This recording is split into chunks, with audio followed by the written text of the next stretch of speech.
भगवान ऐसी पत्नी सबको दे। सुबह लेट उठा, इसीलिए ऑफिस जाने में देरी होने लगी। मैंने बाथरूम में घुसते हुए पत्नी को आवाज़ लगाई कि वह मेरे कपड़े तैयार रखे।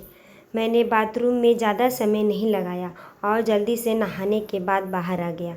मैंने अपने बिस्तर पर देखा तो वहाँ कपड़े नदारद थे। मैंने गुस्से के स्वर में फिर से पत्नी को आवाज़ लगाई। शायद वह किचन में थी, मेरे लिए खाना तैयार कर रही होगी, इसीलिए उसको मेरी आवाज़ नहीं सुनाई पड़ी, या फिर कुकर की उठती तेज सीटी में मेरी आवाज़ दब गई होगी। इससे बाहर मैंने गुस्से के साथ और तेज़ आवाज़ लगाई लेकिन किचन से बड़ा प्यारा से रिप्लाई आया, आई। मेरा गुस्सा अपने चरम पर था। मुझे ऑफिस के लिए लेट हो रहा था। मैं अंदर से बुरी तरह झल्लाया हुआ था। तभी पत्नी कमरे में आ जाती है और वह सीधे अलमारी की तरफ बढ़ जाती है। मेरे मन में सवाल आया कि क्या उसने मेरी आवाज़ सुना था या फिर सुनकर अनसुना कर दिया था। फिलहाल मैं जो कुछ वह मेरी तरफ देखते हुए कपड़े बिस्तर पर रख देती है और वहाँ से जाने को होती है। अचानक से वह वापस आती है और मुझसे बोलती कि अगर मैं तुम्हें किसी के साथ डिनर व लंच फिल्म देखने के लिए बाहर जाने को कहूँ तो तुम क्या कहोगे? उसने पूछा का अंदाज थोड़ा अलग था। मैं समझ नहीं पा रहा था कि आखिर वह किसकी बात कर रही है और क्यों। शायद मैं जवाब देने के लिए तैयार था। मैं बोला, मैं समझूंगा कि अब तुम मुझसे प्यार नहीं। शायद उसने गुस्सा अथवा प्यार में मेरी तरफ देखा, लेकिन फिर अगले ही पल अपने होठों पर हल्की सी आती हुई मुस्कान को देखते हुए बोली, मैं आपसे प्यार करती हूँ, लेकिन यह औरत भी आपसे बेपनाह प्यार करती है, शायद मुझसे भी ज़्यादा, और आपके साथ कुछ समय बिताना चाहती है। मुझे पत्नी के मुंह से इस बात सवाल की उम्मीद नहीं थी। मेरे मन में एक सेकंड में हजारों सवाल ऊपर नीचे होने लगे। आखिर किस औरत की बात कर रही है और किससे मिलवाना चाहती है? ऐसे हजारों सवालों के साथ मेरा मन मुझे घेर रहा था। आखिर मैंने पूछ ही लिया कि किसकी बात कर रही हो? पत्नी ने बिना कुछ बोले एक तस्वीर की तरफ इशारा कर दिया। वह तस्वीर मेरी माँ की थी, जो मुझसे दूर रहती थी, जिनके कई महीनों से मैं मिली नहीं थी। शायद काम की वजह से मैंने उन्हें फ़ोन भी नहीं कर पाया। मैंने अपनी व्यवस्था के कारण उन्हें समय नहीं दे पा रहा था। मैंने पत्नी की तरफ देखा। पत्नी ने मुस्कुराहट के साथ मेरा मोबाइल मुझसे थमा दिया। मैंने माँ को फ़ोन किया और उससे रात पर खाने और साथ में फिल्म देखने के लिए कहा। माँ मेरी आवाज़ सुनकर खामोश हो गई। शायद करुण आवाज़ स्वर था, तुम ठीक तो हो ना? तुम दोनों के बीच कोई परेशानी तो नहीं? माँ ने पूछा। उनके लिए मेरा एक इस तरह फ़ोन करना शायद किसी परेशानी का संकेत था। नहीं, कोई परेशानी नहीं, बस मैंने सोचा था कि आपके साथ बाहर जाना एक सुखद एहसास होगा। मैंने जवाब दिया और कहा, बस हम दोनों ही चलेंगे। उन्होंने इस बारे में एक पल के लिए सोचा और फिर कहा, ठीक है। शुक्रवार की शाम को जब मैं उनके घर पहुंचा तो वह मेरा इंतज़ार कर रही थी। मुझे देखकर उनका चेहरा खुशी से चमक उठा, जैसे वर्षों से खोई कोई दौलत अकस्मात उन्हें मिल गई हो। मैंने माँ के पैर छुए और उन्हें गाड़ी की तरफ ले जाने लगा। वह बार बार मेरी तरफ देखकर हल्के हल्के मुस्कुराकर गाड़ी की तरफ बढ़ रही थी। कार में माँ ने बताया कि उन्होंने अपनी एक दोस्त को बेटे के साथ खाने के लिए बाहर जाने की बात बताई है।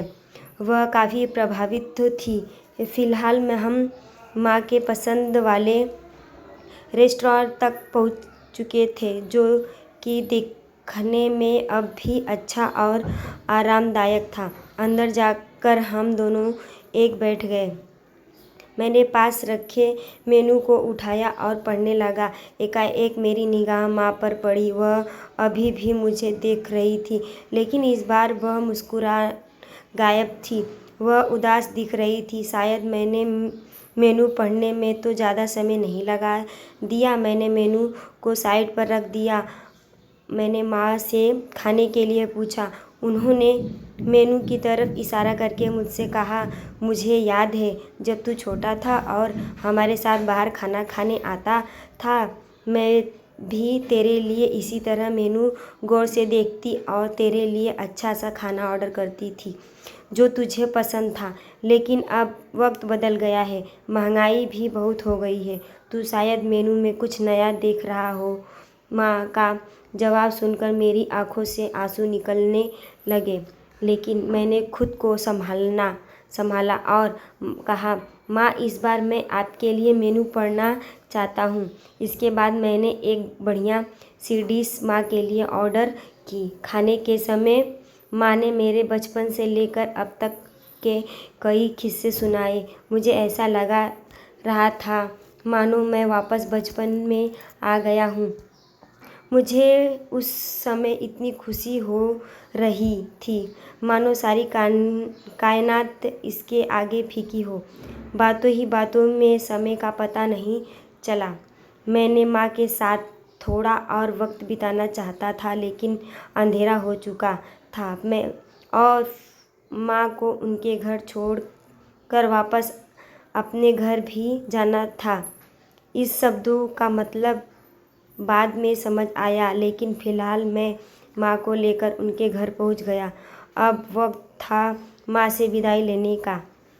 माँ ने एक उम्मीद के साथ मेरी तरफ देखा और कहा, फिर अगली बार मैं उन्हें बिल का पेमेंट करने दूँ तो वो मेरे साथ दोबारा डिनर के लिए आना चाहेगी।